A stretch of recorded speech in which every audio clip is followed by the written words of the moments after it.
Congratulations! You have just bought your first pistol, which might also just be your first firearm. And to that, I would just like to say thank you for exercising your rights, your God-given rights as a citizen of the United States to be able to own a firearm. You have the right to defend yourself. You have a right, a God-given right, to own firearms. To begin, I will go over the 4 essential rules of firearm safety. So, to keep things simple, I'm just going to pretty much use what is arguably the most common handgun in America right now, which is a Glock, whether that be the 19 or the 17, the 45, 47. But I digress. The very first rule, well, I don't think they're numbered, or it doesn't really matter the order, but rule 1 is essentially to keep your firearm always pointed in a safe direction.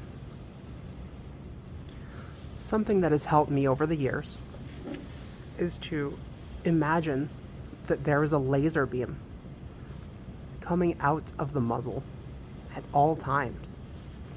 And whatever that laser beam touches, it just destroys. A little too literal, but it's a good way to just sort of remind yourself. Rule number 2, treat every firearm as if it were loaded. Now, to try and keep this video as linear as possible as I can, because it's very easy for me to go off on tangents or sort of to branch off whenever I'm talking about firearms, always make sure for yourself, or to confirm to yourself, the condition of the firearm, whether it is loaded or unloaded. Always check for yourself. Never, ever go off of somebody else's word when they tell you that it is loaded or unloaded. Check for yourself. Rule 4. Finger always off the trigger until you are ready to fire. That one is a huge, important one, and it is a discipline that you need to ingrain in your head as a firearms owner for pretty much forever. And the last and final rule: always be sure of your target and what is behind it. Bullets do not just stop on impact every single time. Depending on what they impact, they could still be going. You need to know what is behind your target at all times. Now I am going to go over the procedure of checking the condition of your firearm in a safe manner. To start, whenever you go to pick up a firearm, yours, someone else's, in a counter, on a counter,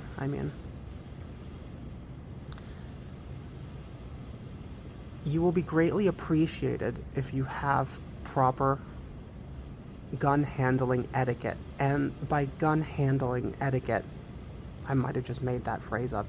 Pretty much just means don't go around pointing it at the clerk.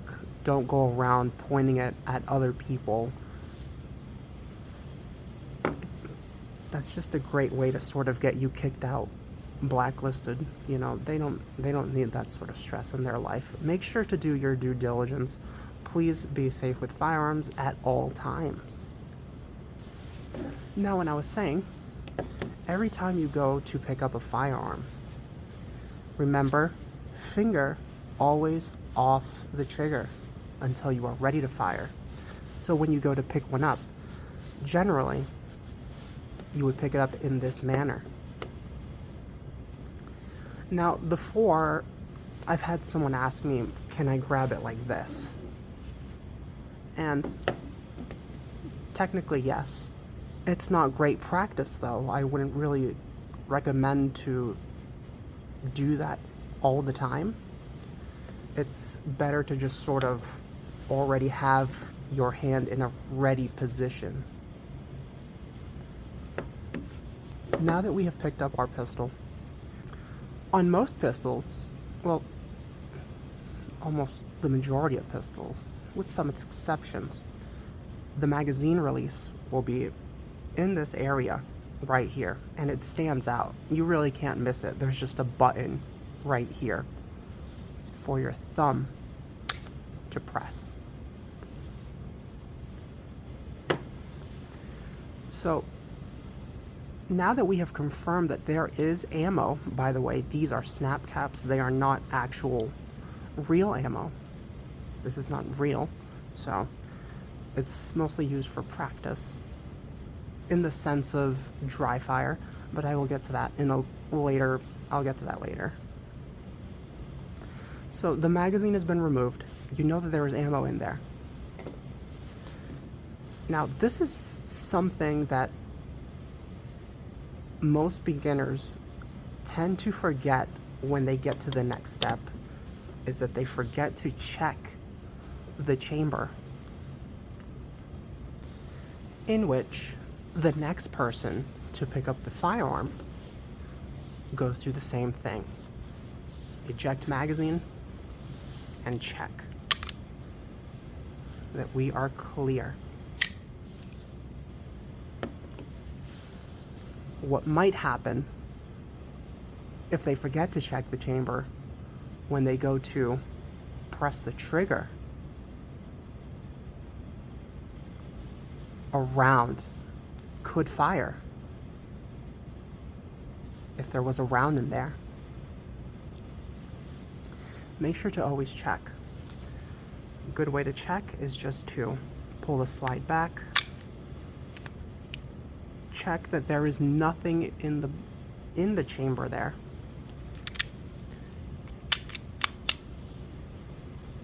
and confirm that it is empty. On a side note, some of you, I know I did when I first started, I had a lot of trouble racking the slide. Something that has helped me, when you go to rack the slide back, with this hand over the slide, hold it still, and with your dominant hand, push forward.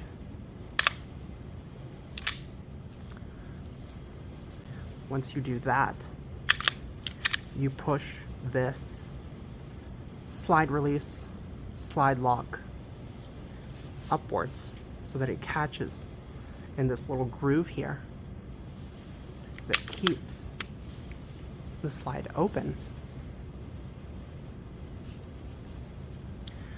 Now that we have confirmed that there is no round present in the chamber or anywhere in here, we are now rendering the pistol safe. Now, you know it's safe. No one else knows that it's safe. To play it safe, no one else knows that it's safe. Now to go over some general manual of arms. Manual of arms being, I don't know the exact definition off the top of my head, but it's how you manipulate the firearm, in a way. For example, as I showed you earlier, we have our magazine release right here. Generally, when you always want to release the magazine, you use your thumb to reach down and press.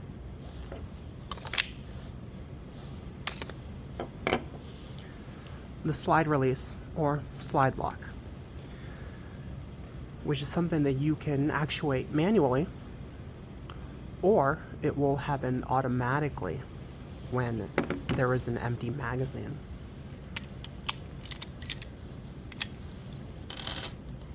So, with no magazine present, if I just rack the slide back, it will go back into battery. But with a magazine present, it stays locked back.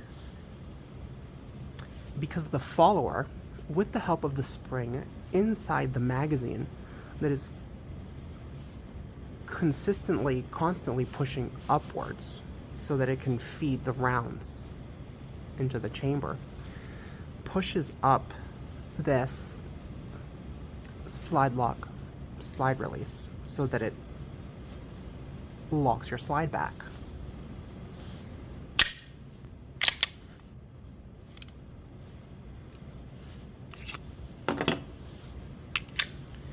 Now, with the wide variety of pistols out there, their magazine releases, their slide locks are going to look a bit different, but they generally, they work the same. When you're around pistols enough, you'll pretty much be able to identify what is the slide release, what is the magazine. I'll show you a couple examples. Here I have a USP-40. Now, even though it has a safety lever and it's hammer fire, the slide release here essentially works the exact same way.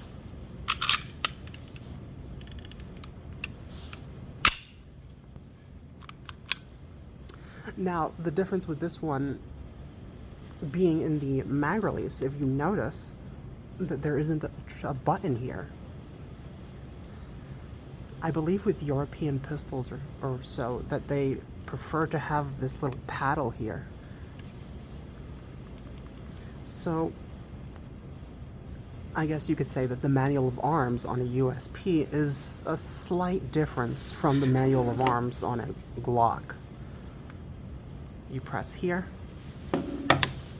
or you press here. This one being ambidextrous, actually, you can either use your middle finger right there, or I guess if you have really long thumbs, you could also press right here, like so.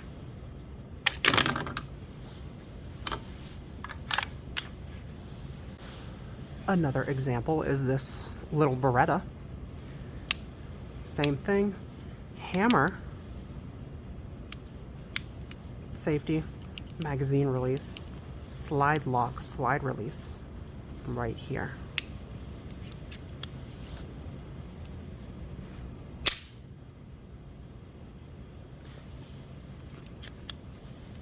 And to let the slide ride back home, you pretty much just push down on the slide lock.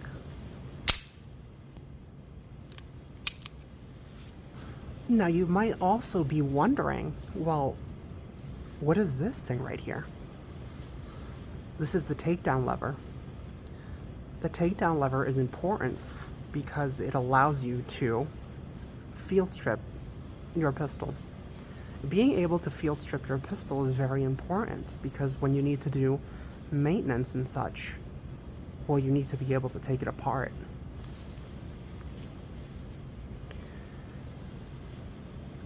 Different pistols have different takedown methods. But if you do have a Glock,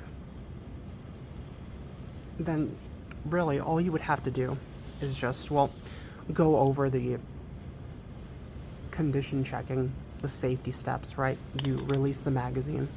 You make sure it's empty, because for Glocks, you actually have to press the trigger to disassemble it. Essentially, press the trigger, you hear that click is the sound of the striker going forward. And if there was a round in there, this would have fired. Now after you press the trigger, you have to pull the slide back ever so slightly. This is something you sort of have to feel out for yourself. Then with this tab here, and same thing on the other side, you pull downward, which unlocks your slide. With this pulled downward, you let go of your slide and you are able to pull it off. General maintenance. What do I mean by general maintenance? Well, like vehicles that need, maintenance over time, your pistol will also need it, or your firearm will also need it over time, the more you use it. The good thing about firearms is that maintenance is not very complicated. You just need oil. Your choice of oil really is up to you. You could use CLP. You could probably use grease. Some people like to use ballistol. When you take your pistol apart, and the oiling procedure is generally the same from pistol to pistol, but there's plenty of videos out there where you just type in your very specific pistol on how to clean it, how to oil it. The good thing about maintenance on these is that you don't have to clean them after every range trip, right? Because think about it this way. You don't have to put oil in your car every time you drive it. So don't go too crazy with the cleaning. Also, make sure that you're not using harsh brushes. Stick with like nylon brushes, I would say, when you're cleaning the inside of the barrel. Metal brushes are not good because they will mess with your rifling. It will scratch it up in there. You don't want that. Nylon brush and some oil is pretty much really all you need. And it's not like you really have to baby the thing either. Just give it a good oil once, and then that thing is just gonna keep running and running. And I actually don't even remember the last time I cleaned this thing. Now you might be saying to yourself, well, this Glock looks different than mine. It has something up here, and I don't know what that is. And what is that? Well, they're essentially just attachments that you can add. This is a magwell. The purpose of a magwell is just to make it easier for you to do reloads. You're able to find, it works as like sort of a funnel, right? Because it just sort of funnels your magazine in there. It is not a necessary component. You can definitely train to the point where you really don't even need a magwell. If anything, a magwell is more of a luxury item. Now up here, I have a red dot. Now, you might have a Glock that is not MOS ready. Or sorry, I should say, you might have a pistol that is not optics ready. Or you might have a pistol that is optics ready. Generally, modern pistols today will be optics ready, but there are pistols still in circulation that are not optics ready, and you are pretty much stuck with your iron sights.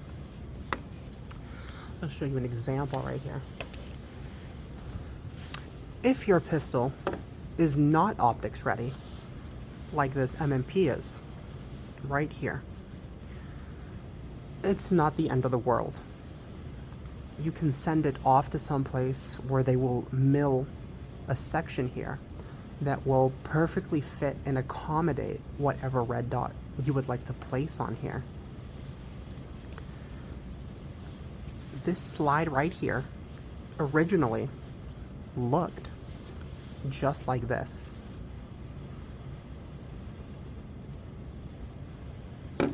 I sent this slide over to a shop that is called Floyd Custom Shop. And they were able to mill into the slide here so that I could put a red dot on there. I am unable to put a red dot on here,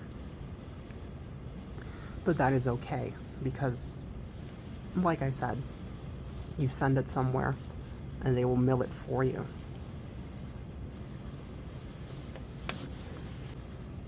Red dots have pretty much become so normalized that anybody that is carrying these days will most likely have a red dot. So I wouldn't consider red dots a luxury item. They are actually very helpful with target acquisition. Not to say that if you only have iron sights available, that, you know, you're pretty much screwed, because you're not. It is definitely important to get training in with iron sights, because you will not always have a red dot available. So you don't want to put yourself at a disadvantage because you never bothered to learn iron sights. Even though one could argue that they are pretty much obsolete in these days, they still have their use, honestly. Iron sights is better than no sights. Remember that. Now onto here. This, the Radian Ramjet, is a compensator. Now, I could go on about compensators and porting, but that, to me personally, is more of a luxury item, right? Compensators are just meant for reducing muzzle rise when you shoot. Do you need it? No, not at all. With training, really, you could do just fine without one. I personally just really like the look of it. Made it green, made it match. I like my pistols to look nice. So I just have that there. Other people might make some other modifications. Now, whether, you know, modifications might either go against you in court, you know, that is really, it really depends. Some people like to change their triggers out to aftermarket triggers that maybe have a better feel to them, or just lighter, right? Some might argue that that could probably go against you in court. I am not your lawyer. I'm actually just not even a lawyer in general. It's, that sort of stuff is like, it's really just up to you at that point. Now, one thing that I am sure of, for your carry pistol, keep it as boring as possible. And what I mean by boring as possible, don't put accessories that condone violence, have words on them that, you know, wouldn't look, again, it wouldn't look good in court. For example, if you just, I don't know, if you had a backplate on here that says something murderous, you know, something a little unhinged, if you will, it might not do you well. Just keep it plain, or some, you know, harmless design, sure, but, you know, don't go Cerakoting the words like kill all something, or, murder the, or, destroy all. You don't want to do that, because that's just going to make you look bad should you ever have to actually use this to defend your life. At the end of the day, that is your decision if you want to put that stuff. Like I said, I'm not your lawyer. So, but that is something that I do strongly suggest, I strongly am against when it comes to carry pistols. Now you may be wondering, well, how do I know what ammo to choose? What ammo should I use? What ammo fits in my gun? Well, luckily, on every pistol that I have seen, at least, will have the caliber of round that it takes, whether it be on the slide or on the barrel, somewhere on the barrel. It'll be somewhere, generally. 9x19 is pretty much 9mm. Just looking at it, and if you don't know what it is, you might assume, oh, that's another 9mm. Technically, you might be a little correct, but no, it's actually 380. Or 9 short. On my Model 10 here, on the barrel, it says the caliber 38 special. Makes it much easier for you, it takes out the guesswork. So once you figure out what specific caliber goes for your pistol, now you might be wondering, well, do I want hollow point or do I want ball ammo or FMJ? The general rule of thumb is, when it comes to 9mm at least, and almost every other round, ball ammo that looks like this, even though this is a fake one, I don't have an actual FMJ round right now, but it'll look like this, just it'll actually be real, right? So these are generally used for in-range use, general just training at the range or shooting at paper, whatever. I pretty much just said the same thing 3 times. And it's not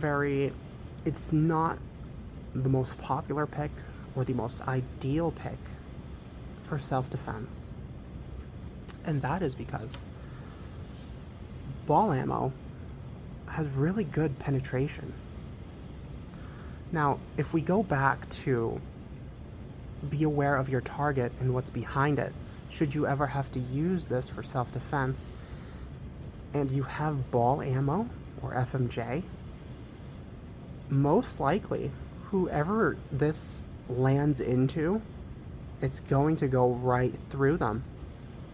And the thing about rounds or bullets, right, you might have heard the saying, every bullet that you fire has a lawyer attached to it. Every bullet that you fire, you are accountable for. So in a self-defense scenario, if you use this on your attacker, or the attacker in general, there is a chance that you might hit an innocent bystander somewhere in the background, because these kind of rounds, they just keep going through. It'll go right through, right? I'm not saying I'm not sure if that always happens. I'm not a ballistics expert, or I've never actually had to use my firearm in self-defense, but that is generally a no-no. You don't want that to happen. So what is the alternative? Hollow points. The self-defense round. Now, what is the difference? Well, apart from clearly being a very different bullet shape, what happens with a hollow point when it comes into contact with the body is that the bullet, once inside or once it impacts, will bloom, sort of like a flower. If you ever see one, they look very beautiful when they bloom, and it looks very nice. But imagine that something like this in your body, and it just opens.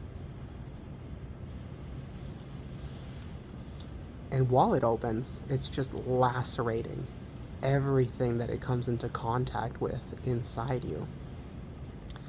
And because of how the bullet behaves while it's inside you, it is very less likely that it will penetrate all the way to the other side of the body and hit someone else. That is why these are generally more preferred for self-defense. Now, I know that this one looks a little extremely different than from a 9mm, but that's because this is a 38 special, and this is the only hollow point that I have with me at the moment. But it's mostly just to illustrate the striking difference of the tip here. So, with that being said, put in training time on both of them. When you're at the range, use FMJs, and also use what your carry ammo might be, because it's good practice. Because they're not always going to feel the same, even though, you know, the gun is recoiling and all that, but it's going to feel a bit different. The point of impact might be a little different. So just make sure to train with both whenever you can. And now to our next section of, well, how do I actually hold this thing when I go to fire? And to go back on the 4 rules of safety whenever you go to pick up a firearm, it'll pretty much be in like this manner. So with your dominant hand, you want to get as high up as possible onto the beaver tail here, or this tang, or whatever you'd like to call this section, as high as you can. Wrap your fingers, your bottom 3 fingers around. Keep this finger off the trigger, and leave space here for your other hand. Now with your other hand, sort of make just like an L shape, right? With your whole hand, make an L shape, sort of. And just fill in the space right here.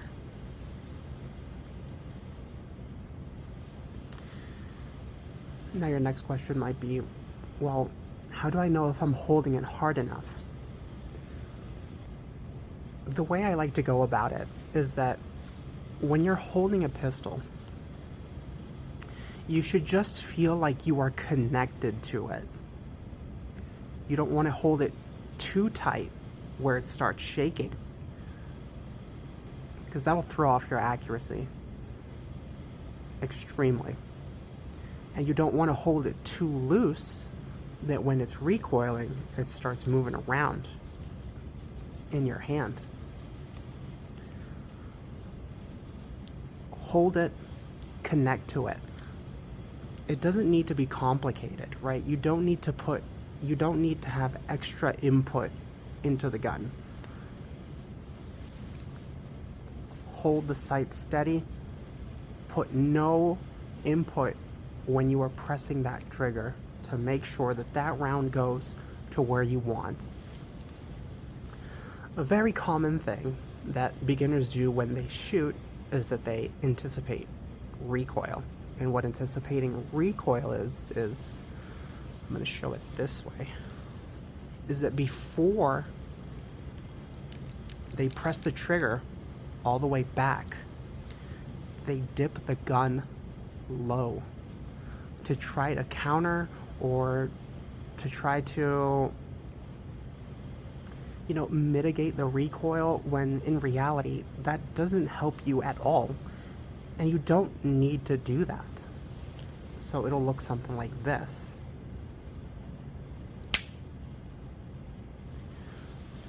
If you find yourself doing it, you most likely won't notice until someone else tells you, or unless you record yourself and you notice that you dip it before you fire. That is a habit that you want to get rid of immediately. Take it slow, Don't let the trigger surprise you. You don't want it to surprise you. You want to be in full control.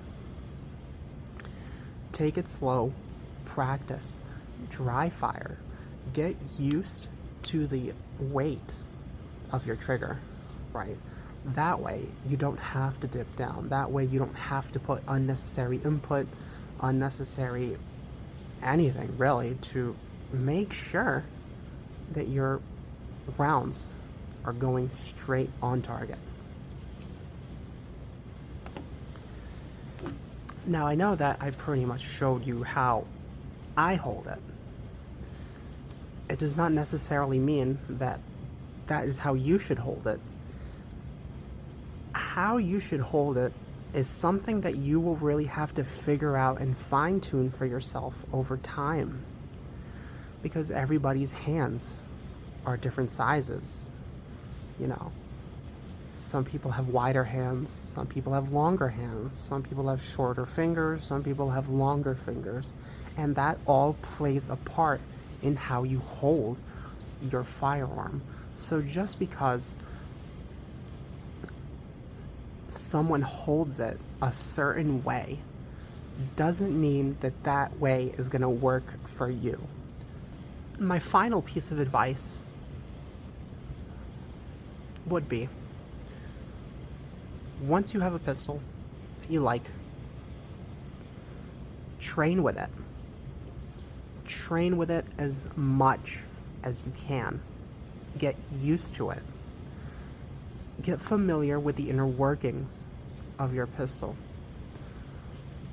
Something that I hear new shooters or new concealed carry owners complain about is that they are scared that their firearm is just going to go off in their holster or in their pants, or whatever method they're using to carry. And that's understandable. When you don't really know how something works, it does leave you in sort of a gray area of wondering, like, is this thing ever going to go off into my leg? When you figure out how the safety mechanisms work in your particular pistol, down to the T, or however that phrase goes, you should be able to feel more comfortable, more reassured that your firearm works as intended when you're carrying it, and it will not go off just randomly, because that just doesn't happen unless you're a P320. But I will tell you right now that if you have a Glock, as long as you're not an idiot and you're just deliberately pressing that trigger while it's loaded, you should be good. These things, they don't just go off by themselves. Even if you drop them, it's not going to go off by themselves. They have internal countermeasures for that sort of thing to make it as safe as possible for you. Next thing being dry fire. Dry fire is one way that you can get the most training in every single day. The usual person isn't going to be able to do live fire every day, and that's okay. That's understandable, right? That's not really expected out of everybody these days. But dry firing is something that you can do for free whenever. Find some time for it. It doesn't have to be a half hour. It could even be 5 minutes. It could be a minute. It could be right before you go to work. A simple 1-minute dry fire session before going to work, you're already way ahead of someone who just buys a gun at the store, puts it in their pocket, and calls it a day and think that they're never gonna need training because when they need it, they just know what to do. And that is not the case whatsoever. The training that you have in the moment that you need to use this is all you have. You have no time to practice. If you have no training, then it's most likely going to end up not so great for you.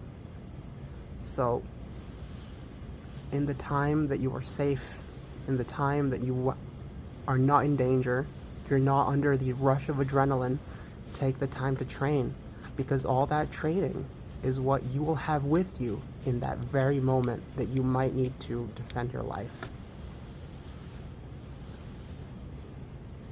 Now, some people might hear some FUD lore, right, about don't dry fire your pistols, it's gonna break. Let me tell you something right now. Out of all my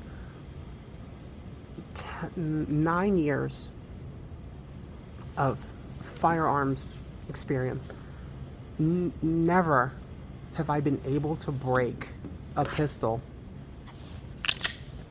by dry firing it. Never. So do it as much as you want. That is a great way to get used to your trigger. Immaculate way, really. And the more you dry fire, the more you play around with it, get used to the controls. Don't be scared of it. Play around with everything. Do it. Hold it like you mean it. Don't be scared of it, because the more you get used to it, the more confidence that you build up in yourself to be able to effectively use your pistol. Firearm. And the last thing being safety. Always practice safety. As a new firearms owner, you have a responsibility now to always practice firearm safety at all times. It's a responsibility. It's an accountability sort of thing also. Practice safety at all times so that you don't have a negligent discharge that could probably go through your roof or through somebody else when you don't even mean it. That happens because that person did not take the necessary safety steps of handling a pistol. These things are no joke.